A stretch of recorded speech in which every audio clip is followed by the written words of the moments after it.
Matapos ang makasaysayang gintong medalya sa Southeast Asian Games sa Thailand noong nakaraang taon, nakatuon na ang pansin ng Philippine Women's National Football Team sa 2026 Asian Games sa Japan. Para sa detalye, alamin sa ulat ni teammate JB Junio.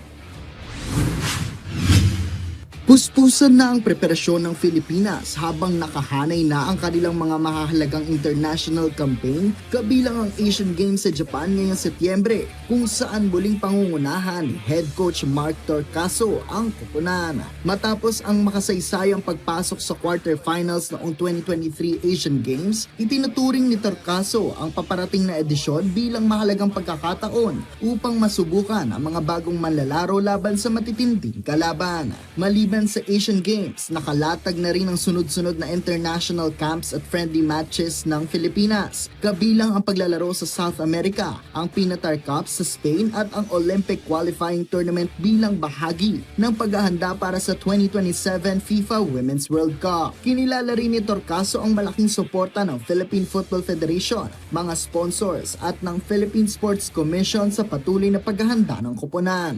Nananawagan din si Torcaso sa mga Pilipinong taga-suporta sa loob at labas ng bansa na patuloy na samahan at palakasin ang loob ng Pilipinas habang tinatahak nila ang daan patungo sa panibagong hamon sa world stage. JB Junio para sa Atletang Pilipino, para sa Bayan.